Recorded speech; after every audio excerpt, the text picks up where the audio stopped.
Hello folks, coming up on this episode, as you can see, I have my very own camera operator this week and a producer who's keeping me in check along with all of her homeschooling. So this is, for me, going to be the most fun episode that we've filmed thus far. Coming up, we have news about Formula One as Red Bull launched the car which they hope will finally wrestle the World Championship away from Mercedes. We're going to look at Formula E, which is taking place right now. We will look at the World Endurance Championship, which had a massive announcement during the week. We'll look at MotoGP and everything else that we can coming up on this week's episode of This Week.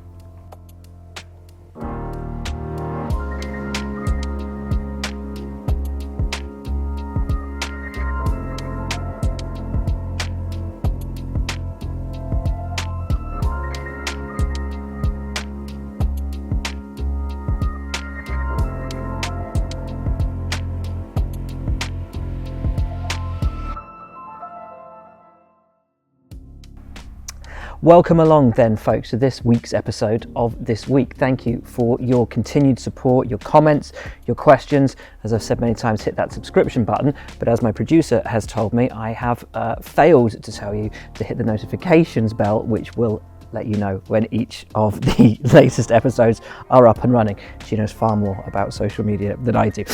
Anyway, let's get on with the news, and let's get on, of course, with the launch of Red Bull's RB16B, the car which they hope will take Max Verstappen and Sergio Perez not just to race victories, but to the World Championship. Now, the car that was released to the press looked very, very similar to last year's RB16. They then took the car to Silverstone the day after the online launch to give it a shakedown.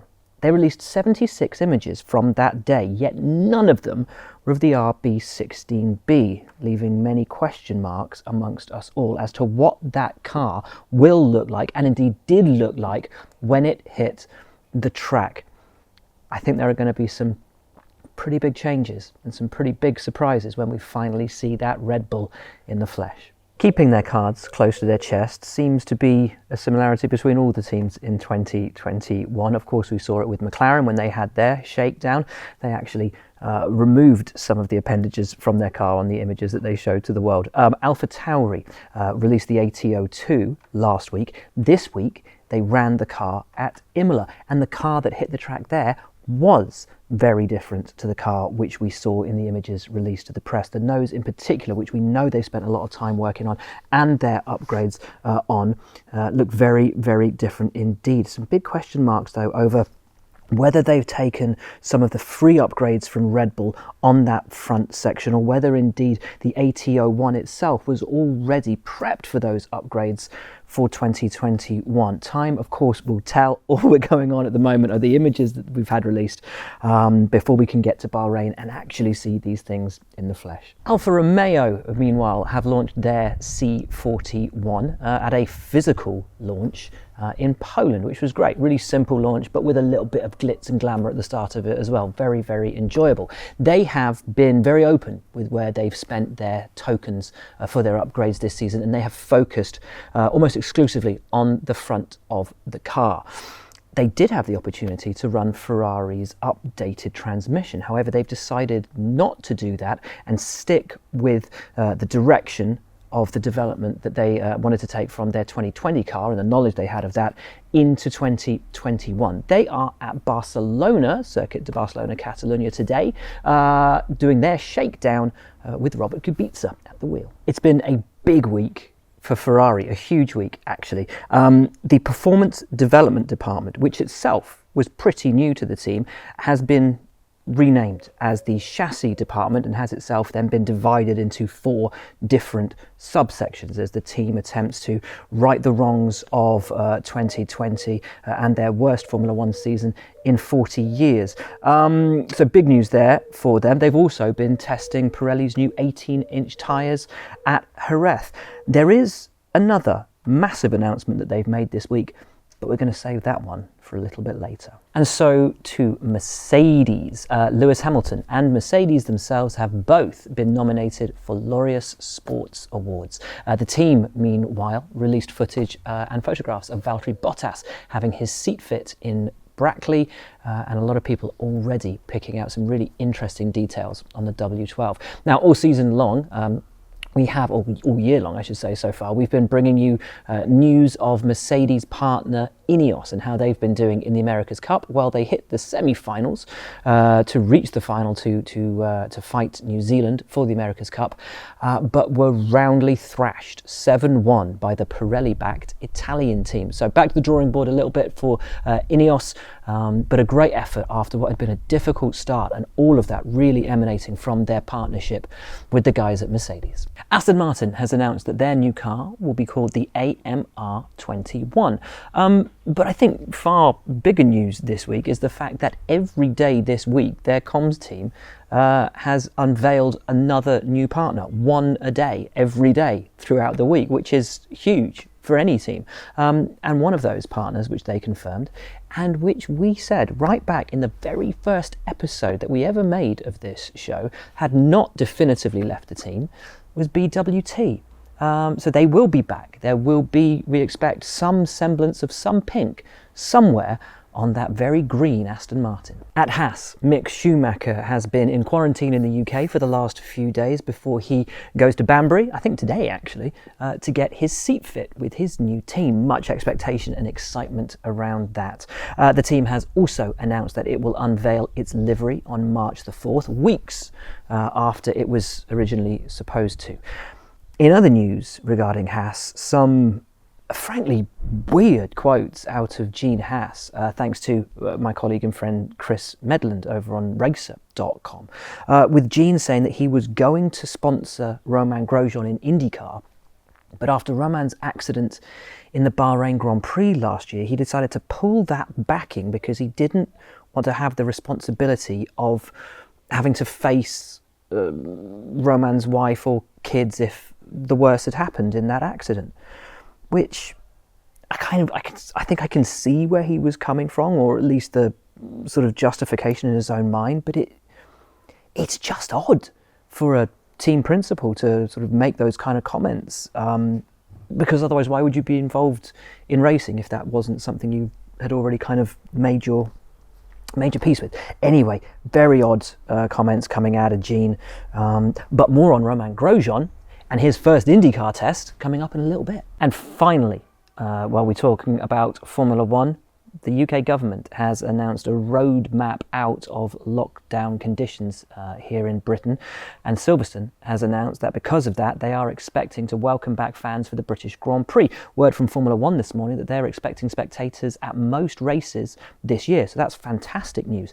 On the flip side, however, this roadmap back out of lockdown has included a change in the rules as regard quarantine and the wording of something that you may have heard a lot about last year, which was an elite sports exemption, which allowed Formula One teams and media and personnel to travel to the races and come back to the UK.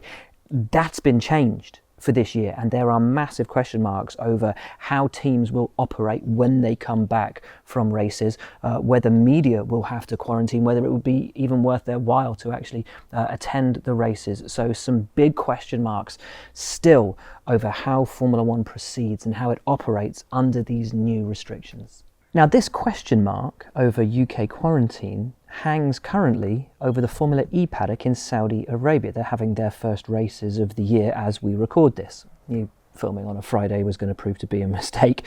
But the determination of who does and who doesn't qualify for an exemption has changed since they flew out to their first race, and those who were expecting to be under an exemption might now not be. They're waiting for the specific wording of the quarantine exemption to come through to them to ascertain whether or not they're going to have to isolate on their return home. So it's just a massive curveball thrown at everybody there. This comes after 5 teams all made late shuffles to their team personnel pre-flight to Riyadh due to COVID, which shows that while there is light at the end of the COVID-19 tunnel, we're not quite out of it yet. Nick de Vries topped both practice sessions going into qualifying, with 10 teams in the top 10 in FP1, I think showing that this season has all the hallmarks of being pretty closely run. Indycar now, and a number of teams were at Barber Motorsport Park this week in their pre-season testing session. Rinus VeeKay for Ed Carpenter Racing ended up fastest ahead of Sebastian Bourdais and Graham Rahal, but the focus of the test for a lot of people was the aforementioned Romain Grosjean, who was making his first run after his massive crash in Bahrain in Formula One last year. He fared really well. He had a little spin as he was just sort of pushing the limits of the car, ended up with massively sore arms, he told me, absolutely knackered after his first day in the car and really needs to get into the gym to build up his upper body strength. But he loved every second of it, and despite finishing slowest, he was less than a second off the top times, with his new rivals in IndyCar already stating they believe he will be somebody to watch this season. So quickly was he up to speed on his IndyCar debut. And just as Formula One are expecting spectators to return this year, just as the British Grand Prix has announced it's expecting spectators, so too has the Indianapolis Motor Speedway said they expect fans to be back in the grandstands for the Indy 500. In NASCAR, Christopher Bell recorded his first victory in NASCAR, making it 2 first-time winners in the first 2 races, with him taking the checkered flag at the Daytona road course. So congratulations to him. Chip Ganassi, meanwhile, didn't have a very happy time in Daytona, as he was fined $30,000 and personally suspended from the next Cup race at Homestead after violating COVID-19 protocol. He can still enter his cars, but Chip himself will not be allowed to attend Homestead. World Endurance Championship now, and really wonderful news that the Glickenhaus 007, nicknamed Major Tom, has hit the track at Vallelunga, and it is every bit as stunning as the renders had us believe.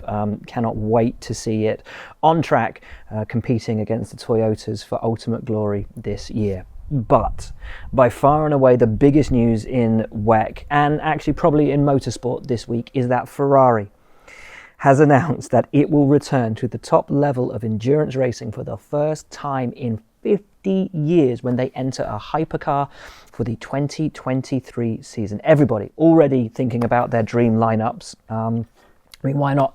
I don't know, Massa, Barrichello and Mick Schumacher. That'd be a lineup and a half, wouldn't it? But in a move which is undoubtedly connected to their movement into the hypercar formula and back into endurance racing, the Ferrari Driver Academy has stated that it will now give its drivers the opportunity to go endurance racing. With that in mind, Callum Ilott and David Rigon and Antonio Fuoco, nearly forgot, will all team up and will partner each other in the GT World Challenge this year. In Formula 2, Beckman and Semi have been confirmed at Charouz in the F3 Asian Series. Believe it or not, Guan Yu Zhou won the championship after 2 wins and a second in the final weekend, overturning the championship lead held for so long by Pierre-Louis Chauvet. Zhou will get 18 super license points as a consequence of his win in the F3 Asian Series. In Asian Le Mans, the number 26 Gibson Orica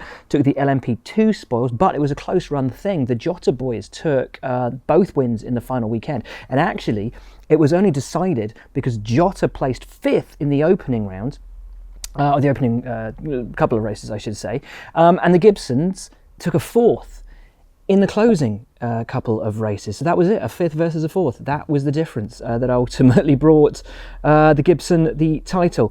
In LMP3, United Autosports took the honours with their number 23 car. In Australia, it is the opening round of the Supercars Championship this weekend at Bathurst for the Mount Panorama 500. In MotoGP, Marc Marquez will not take part in any of the pre-season tests as he still fights to get himself fit in time for the start of the season. However, he hasn't ruled out missing the opening round of the 2021 season. But we finish with incredibly sad news that the Aprilia team boss and 2-time 125 CC champion. Fausto Grassini sadly lost his battle with COVID-19. He'd been hospitalised in late December, but succumbed to the illness earlier this week. Our thoughts, of course, with his wife, his children, with his family, and with all of his friends. And that, folks, is just about that for this week's episode. I want to thank you all, of course, for your support, for tuning in, for your comments and your questions. Do keep them coming. I read every single one of them. I have to also, of course, thank my producer extraordinaire, my camera operator extraordinaire, and my wonderful daughter, who is one and the same person. I can't promise you that next week's episode will be anywhere near as beautifully shot as this or as incredibly produced, but I will do my best to make up for that. Thank you guys for tuning in. Thank you, my right-hand lady, for filming this week's episode. That's your lot, folks, and be sure to join us next week for the next episode of This Week. Have a good weekend.